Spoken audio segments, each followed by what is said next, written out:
परम सिद्ध भगवान की 1000 से चिंतामणि पार्श्वनाथ भगवान की, परम पूज्य आचार्य श्री आदि सागर जी महाराज की, परम पूज्य आचार्य श्री शांति सागर जी महाराज की, परम पूज्य प्रथम गणनियारिका रत्न श्री 105 विजयमती माता जी की, जैन धर्म की जिनवानी माता की जय।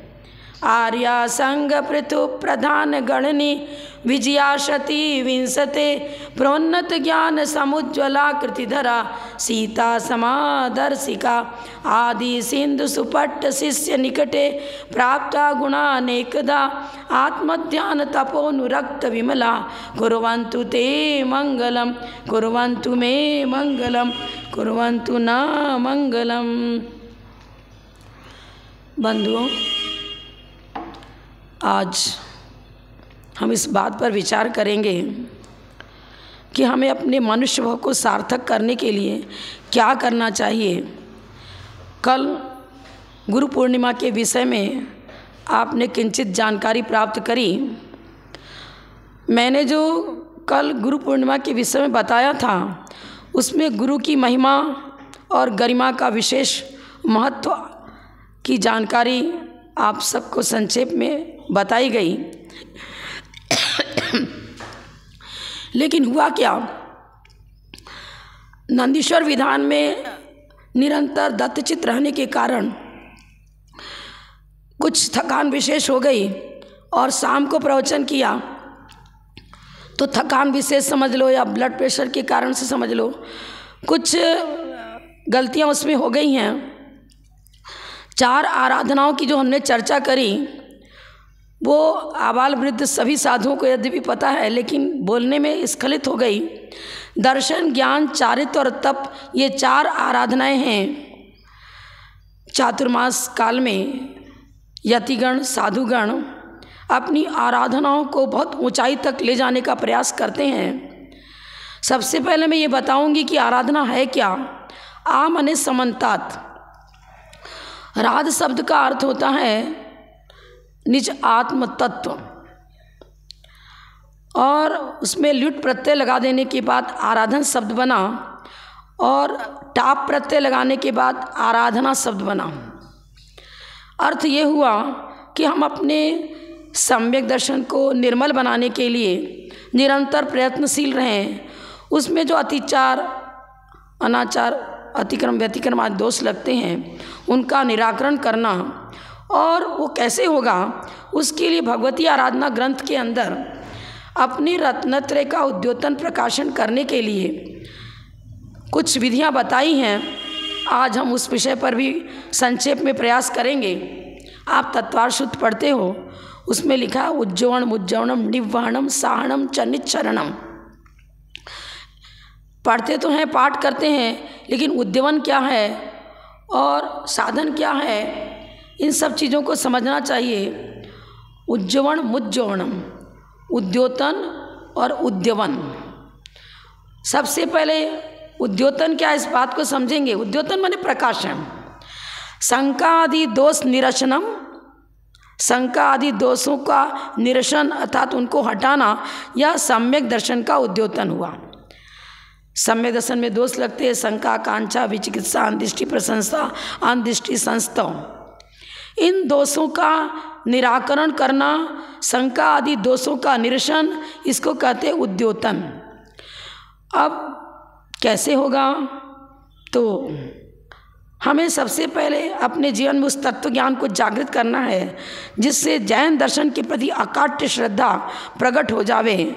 तभी उस श्रद्धा को जागृत करने के बाद फिर जिन धर्म के प्रति, जिन वाणी के प्रति कभी शंका नहीं होती और अन्य धर्म के प्रति हमारा लगाव भी नहीं होता, क्योंकि समीचीन चर्चा शादवाद अनेकांत के द्वारा जैसा जैन धर्म बताया है वैसे अन्यत्र नहीं, फिर शंका होने का सवाल ही नहीं है।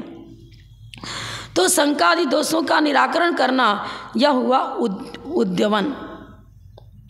उनके दोषों के और दोष के हट जाने के बाद जो उसके प्रति, जिन धर्म के प्रति, जिन आगम के प्रति एक उत्साह विशेष जागृत होता है उसको कहते हैं पहले उद्यमन फिर उद्योतन। अब उद्योतन का अर्थ हमने क्या बताया, शंका आदि दोषों को दूर करना। अब सब जब शंका दोष दूर हो गए, तब क्या करना, विशेष प्रयास करते हैं हम, जिससे कि हमारे परिणामों में निर्मलता निरंतर बनी रहे।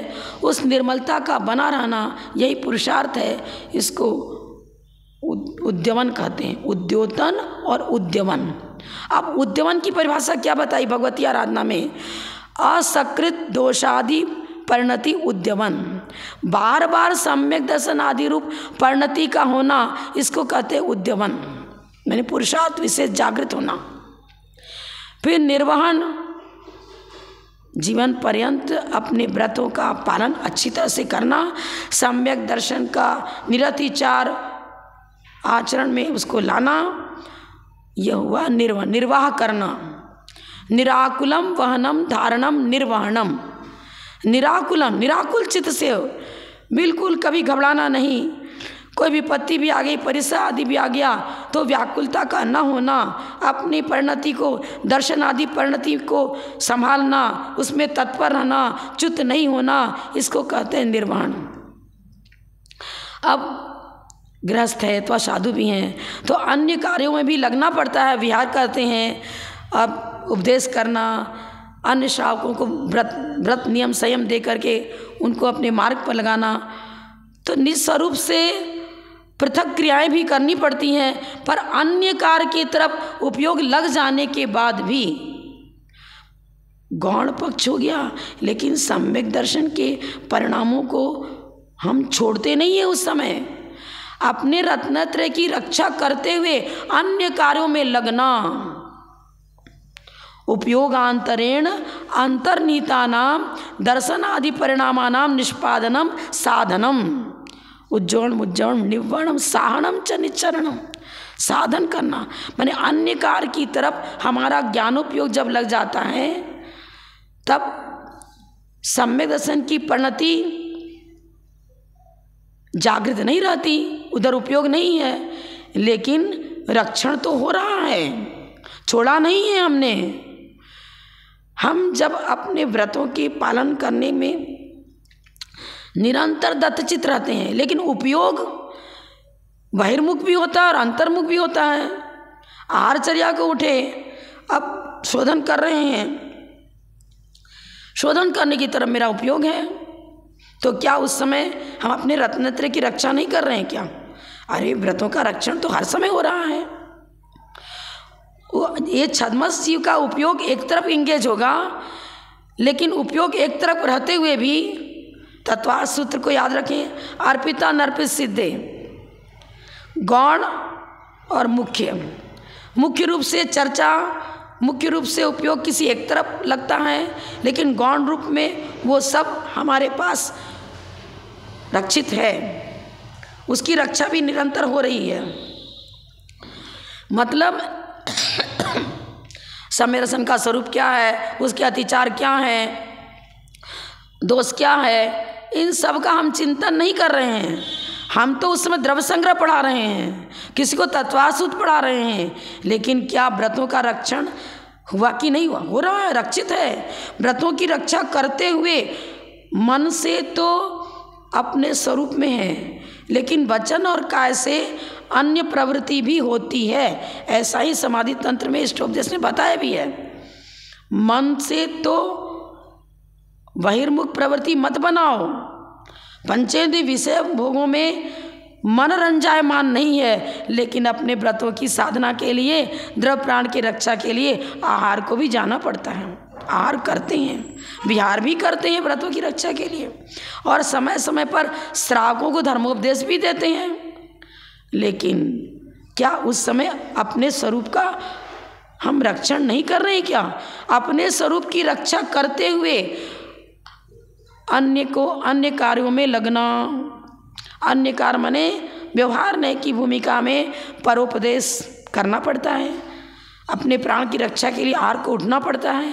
लेकिन इनमें रत होते हुए भी हम अपने रत्नत्रय का निर्दोष पालन करने में सदा दक्षचित रहते हैं, उसमें दोष लगाए बिना अन्य कार्यों में संलग्न होना। यह सब आराधनाओं के अंदर चर्चा करी है भगवती आराधना में। तो सम्यक दर्शन का निरतिचार पालन करना, उसके प्रति उत्साहशील होना, परिसर उपसर्ग आने पर भी अपने व्रतों में दत्तचित रहना, सम्यक दर्शन की रक्षा करना और भवांतर में उस सम्यक दर्शन को ले जाना, यह है निस्तरण। भवांतर प्रापणम सम्यक दर्शनादि नाम निस्तरणम। सम्यक दर्शन पूर्वक ही मरण होगा, संयम पूर्वक ही मरण होगा।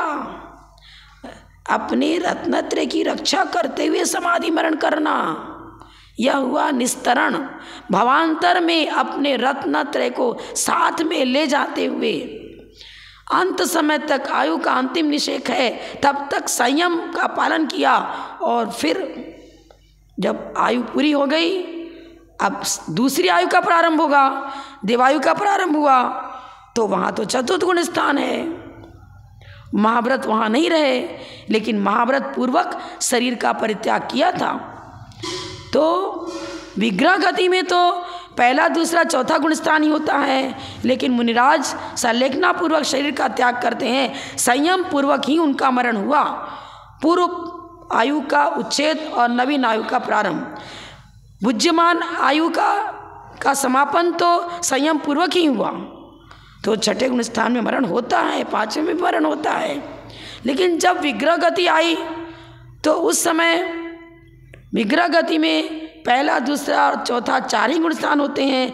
मिथ्यात्व पूर्वक कोई जीव मरण करता है तो पहला गुण स्थान रहा विग्रह गति में, साधारण गुण स्थान पूर्वक मरण किया तो दूसरा गुण स्थान रहा। लेकिन जो सम्यक दृष्टि जीव है चौथे गुण स्थान में मरण किया तो चौथा गुण स्थान विग्रह गति बना रहा। लेकिन जो संयमी है, महाव्रती हैं, वो छठे गुण स्थान पूर्वक मरण करते हैं। लेकिन जब विग्रह गति पहुँचते हैं तो चूंकि देवायु का प्रारंभ हो गया, इसलिए वहाँ पर चौथा गुण स्थान होता है। लेकिन उन्होंने बुद्धिमान आयु का समापन तो संयम पूर्वक ही किया था, संलेखना पूर्वक ही किया था। विषय को समझना चाहिए।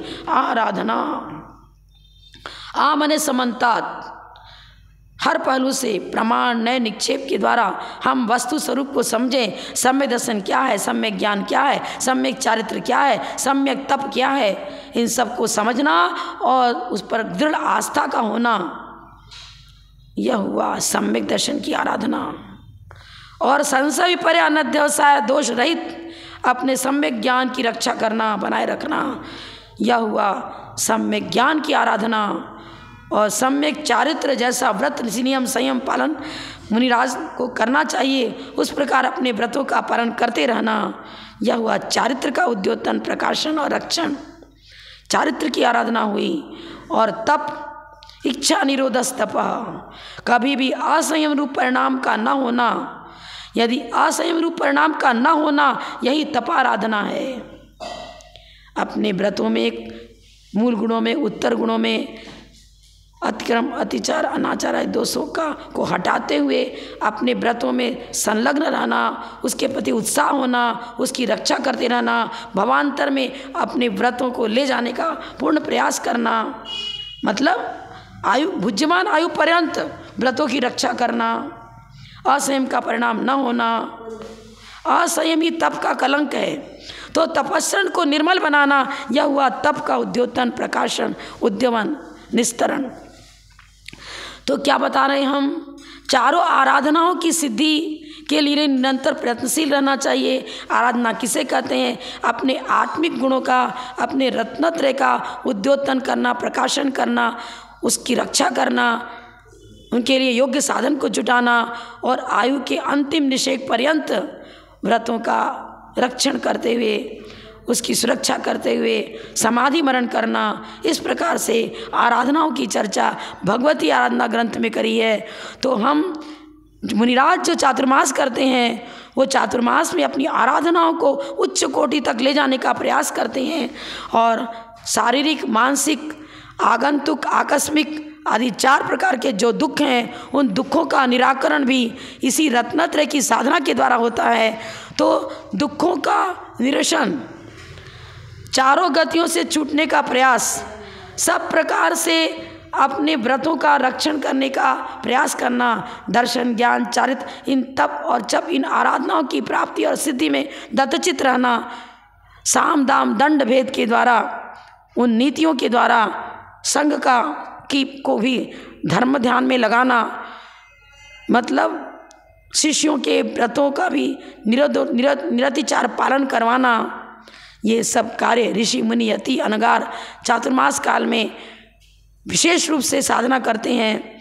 तो हम क्या बताएं आपको, मैंने गणनिहारिका विजयमती माता जी से दीक्षा ली थी और परंपरागत साधुओं का यदि हम उनके पावन जीवन का स्मरण करें, उनकी तपस्या साधना का स्मरण करें तो हमें बहुत बड़ी शक्ति प्राप्त होती है। उनका संस्मरण, उनकी चर्या, जैसे कि अंधेरे में व्यक्ति नहीं चल पाता, लेकिन यदि उसके प्रकाश का कोई साधन मिल गया, टॉर्च मिल गया, रोशनी आ गई, तो वह बिल्कुल अच्छी तरह से अपना विहार कर लेता है, गमन कर लेता है, ठोकर नहीं खाता। इसी प्रकार गुरुओं का पावन जीवन प्रकाश एक देता है। हम किस प्रकार अपने जीवन का संरक्षण करें, अपने व्रतों का रक्षण करें, इसको जानने के लिए हमें गुरुओं की महिमा और गरिमा को भी समझना चाहिए। यही गुरु पूर्णिमा के दिन समझने की आवश्यकता थी। मैं एक उदाहरण देकर के इस बात को पुनः पुष्टि करूंगी। ये गुरु पूर्णिमा का विषय तो कई दिनों तक चलेगा, एक एक उदाहरण देकर के मैं बताने का प्रयास करूंगी। एक बार क्या हुआ, आचार्य श्री आदि सागर जी महाराज उदगांव में तपस्या करते थे, कंदराव गुफा में रहा करते थे। उनके पास एक व्यक्ति पहुंचा, वह कहने लगा, मेरी बेटी को आंखों से दिखता नहीं, क्या करूं, कुछ उपाय बताओ गुरुदेव। महाराज ने कहा, तुम कौन हो?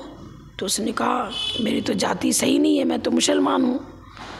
अब गुरुदेव ने कहा कि आप सबसे पहले मांसाहार का त्याग करो और हिंसा का पूरी तरह से त्याग करना पड़ेगा। किसी जीव को मारना नहीं, काटना नहीं, मांसाहार नहीं करना, अपने व्रतों का पालन करो, सेल्फ कंट्रोल रखो। महाराज ने उसको अहिंसा, सत्य, आचार्य, ब्रह्मचर्य, अपरिग्रह इसका स्वरूप बताया और कहा कि यदि व्रतों का पालन अच्छी तरह से करोगे तो तुम्हारी बेटी अच्छी हो जाएगी, आंखों में रोशनी आ जाएगी। जैन धर्म बहुत कीमती है, इसको स्वीकार करो। भले ही जाति से तुम मुसलमान हो तो क्या हुआ, व्रत तो सभी पालन कर सकते हैं। उसने कहा, आपकी आज्ञा, आप जो कहोगे तदनुसार मैं अपनी चर्या बनाऊंगा। और महाराज ने अभिषेक हो रहा था तो उसका गंधोदक हाथ में लिया, भगवान का गंधोदक। शांति धारा के बाद जो गंधोदक दिया गया गुरुदेव को, उस गंधोदक को उन्होंने अपने मस्तक पर लगाया और अपने हाथ से उस व्यक्ति को गंधोदक दिया कि अपनी बेटी की आंख में ये लगा दे, उसकी आंखों में रोशनी आ जाएगी। और वैसा ही हुआ, गंधोदक लगाते ही दोनों आंखों में रोशनी आ गई। एक बार क्या हुआ, आचार्य महावीर कीर्ति महाराज किसी गांव में विराजमान थे। उस गांव के एक व्यक्ति को सर्प काट गया और पूरा शरीर नीला हो गया, हरा हो गया एकदम, और हिलना डुलना ही बंद, श्वास बंद, ऐसा दिख गया। अब डॉक्टर वैद्य कहने लगे, भाई ये तो मर चुका है, इसमें प्राण है ही नहीं, तो संस्कार करो। अब संस्कार के लिए ले जा रहे थे लोग अर्थी में, तो एक व्यक्ति जो जैन था, वो आचार्य श्री की तपस्या से परिचित था। उसने कहा, इसको सर्प ने काटा है तो ऐसा करो, रोको इसे, मैं आचार्य महावीर कीर्ति महाराज से चर्चा करूंगा और संभव है कि इसका विष उतर जाए तो ये जीवित हो जाएगा। बहुत खुश हुए लोग। अर्थी को वहाँ रखा गया मंदिर के बाहर और गुरुदेव को बताया तो महाराज ने कहा, ठीक है मैं आता हूँ। उसको कपड़ा हटाया गया, महाराज ने विषापार मंत्र के द्वारा उसको पीछे ला करके उसका मतलब झाड़ा दिया। और झाड़ा देने के बाद गुरुदेव की तपस्या विशेष थी, उनका तप था, उनकी साधना थी उत्कृष्ट, जो मंत्र काम कर गया और वह व्यक्ति उठकर बैठ गया। पूरा शरीर नीला पड़ चुका था लेकिन विष निकल गया मंत्र के द्वारा और वो जीवित होकर बिल्कुल स्वस्थ हो गया। यह है गुरु की गरिमा और महिमा। यदि इस गरिमा और महिमा को समझें और इस प्रकार अपने जीवन को भी तपस्या में लगाने का प्रयास करें, तब यह गुरु पूर्णिमा व्रत हमारा जो पर्व है सार्थक हो सकेगा। गणनिहारिका विजयमती माता जी एक बार वहाँ पर मध्य प्रदेश के अंदर ही द्रोणगिरी के पास थी और वहाँ पर एक व्यक्ति पहुँचा और कहने लगा, मैंने आपकी बहुत प्रशंसा सुनी है, आप मेरा बच्चा बहुत बचपन से ही बोलता नहीं है, गूंगा है, तो क्या आप मेरे बच्चे को स्वस्थ बना दोगी। अब आहार चल रहा था, अब क्या करें, माता जी तो आहार कर रही थी। तो हमारे संघ की ब्रह्मचारिणी मंजू दीदी थी, ये हल्ला मत कर, ले जा, माता जी का पद प्रचारण हुआ था ना, तो इस जल को तू अपने पात्र में ले जा और क्या करना, अपने बच्चे को पिला देना, पिला दो, तुम्हारा बच्चा स्वस्थ हो जाएगा, बोलने लगेगा। बहुत श्रद्धा थी उसकी, तो वो ले गया और अपने बच्चे को उसने पिलाया। वास्तव में उस पद प्रचारण का जल पीते ही उस बच्चे की वाणी खुल गई और वो बहुत अच्छी तरह बोलने लग गया। उच्चारण बहुत अच्छा, वह भाषा बिल्कुल अच्छी, और उसकी ज्ञान शक्ति प्रकट हुई, गूंगापन दूर हो गया। इस तरह से अनेकों उदाहरण हमारे यहाँ भरे पड़े हुए हैं। आचार्य महाविकृति जी महाराज के पास एक व्यक्ति पहुँचा, उसको मित्रगण ले गए साथ में, वो तो जा रहा था फांसी लगाने के लिए। उसको पेट में बहुत दर्द होता था, असह्य वेदना थी। सोचा इस वेदना को मैं सहन नहीं कर सकता, मैं तो मरूंगा, और रस्सा ले लिया और जंगल की ओर जा रहा था।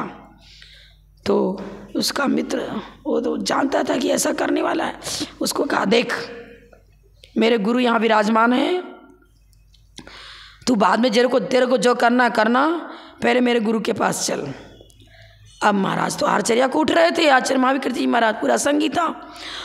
तो महाराज ने कहा, देख मैं आचार्य से जब तक लौटता नहीं हूँ तब तक तू नमोकार मंत्र का जाप कर, पेट की वेदना कम हो जाएगी, चिंता मत कर, तू स्वस्थ हो जाएगा।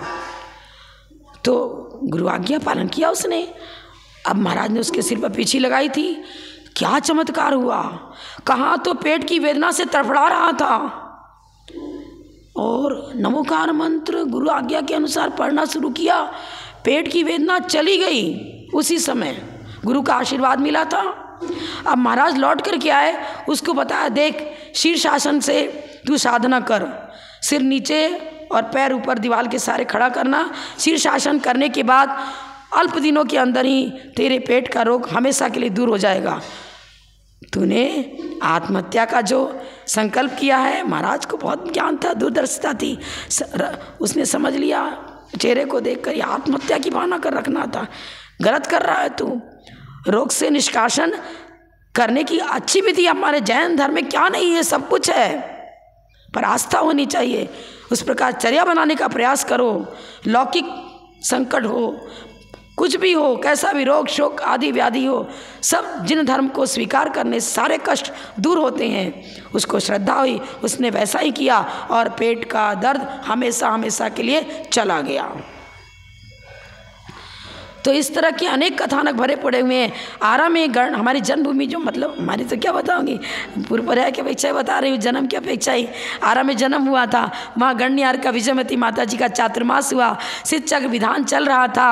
एक बच्ची को एक महिला लेकर आती है, रोते रोते कहती है, मेरी एक ही बच्ची है, इसको जीवन दान दो। माता जी आप जगत माता हो, सबकी रक्षा करने वाले हो, मुझे प्राण दान दो, इस बच्ची की रक्षा करो।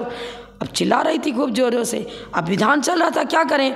तो माता जी ने कहा, धूप दान में से थोड़ा सा राख दे दो, और उसकी बच्ची के पेट पर, बालिका के पेट पर लगा दिया और कहा, जाओ चंद प्रभु मंदिर में जाओ, वहाँ ज्वाला मालिनी देवी हैं, वहाँ पर बैठ जाना और देवी से कहना मेरी बच्ची को स्वस्थ करो। सब डॉक्टर जवाब दे चुके हैं, लोग कह रहे हैं इसको बचेगी नहीं, मरेगी, मैं क्या करूँ, आप मेरी बच्ची के प्राण की रक्षा करो और नमोकार मंत्र की साधना करो। अब देखो, जैसे ही ज्वाला मालिनी के पास जाकर के उसने नमोकार मंत्र का जाप किया, चंद्र प्रभु भगवान का दर्शन किया भक्ति से, और कहा मैं तब तक यहाँ से यहीं बैठी रहूँगी, जब तक मेरी बच्ची स्वस्थ नहीं होती है तब तक मैं यहाँ से नहीं जाऊँगी। और क्या किया, बात ये थी उस बच्ची का पेट पत्थर की तरह कड़ा था, उसको लघु शंका भी नहीं होती थी, किडनी भी कुछ तकलीफ में, किडनी भी खराब हो चुकी थी, मतलब लघु शंका नहीं होता था, इसके कारण से पेट कड़ा था। अब डॉक्टर को इलाज कर ही नहीं पा रहे थे, गरीब थी, कहाँ से पैसा लाती इतना इलाज के लिए, तो प्रार्थना कर रही थी। अब क्या हुआ, उसकी बच्ची बिल्कुल स्वस्थ, साम्य भाव उसका नजर आया, जैसे कोई रोग हो ही नहीं। कुछ समय के बाद उस बालिका ने कहा मुझे पेशाब के लिए जाना है। माँ ले गई उसको, सब ले गए, पेट बिल्कुल ढीला पड़ गया, बिल्कुल स्वस्थ हो गई। बताओ, वो 4-5 साल की बालिका थी, डॉक्टर के पास गई, डॉक्टर बोला इसके तो कोई रोग है ही नहीं, कोई भी रोग इसको नहीं है, बच्ची बिल्कुल स्वस्थ है। आप सब, उसने सब चेकअप करा लिया, कहीं किसी प्रकार के रोग के कीटाणु उसके शरीर में नहीं थे, पूर्णतः स्वस्थ। यह है गुरुओं का चमत्कार, यह गुरुओं का आशीर्वाद। ये सब तपा साधना का फल है। चारों आराधनाओं की जो साधना करते रहते हैं, दर्शन आराधना, ज्ञान आराधना, चारित्र आराधना, तपाराधना, जिनका निर्मल है, जो रत्नत्रय का उद्योतन प्रकाशन साधन में निस्तरण, जिनके पास ये सभी विधियाँ मौजूद हैं, बस गुरु, वे गुरु तरण तारण होते हैं, भव्य जीवों का कल्याण करते हैं। तीर्थंकर के समोसरण में वह साक्षात दृश्य पूर्णता देखने में आता है, वह भी तो तपा साधना का फल है। तो चारों आराधनाओं से ही हमें शाश्वत अविनाशी सुख की प्राप्ति होती है, लौकिक संकट भी उसी से दूर होते हैं। गुरुओं से हमें वो विधि सीखनी चाहिए। गुरु का पावन जीवन ही वो प्रयोगशाला है, जहाँ हम भाव प्राण का रक्षण, द्रव प्राण का रक्षण, त्रैकालिक सुख की विधियाँ सीख पाते हैं। समृद्धि, धन की वृद्धि हो, स्वास्थ्य लाभ हो, शारीरिक मानसिक आगंतुक सब प्रकार के दुखों से सदा सदा के लिए छुटकारा पाने का उपाय यही सीखने को मिलता है। ये गुरु ही डॉक्टर हैं, ये गुरु ही इंजीनियर हैं, यही वैद्य हैं, यही माता पिता हैं, यही मित्र हैं। बस यही हमें वो शीतलता देते हैं, पूर्णिमा की चांदनी के समान उस शीतलता को देते हैं, जिससे सदा सदा दुख का निराकरण हो जाता है।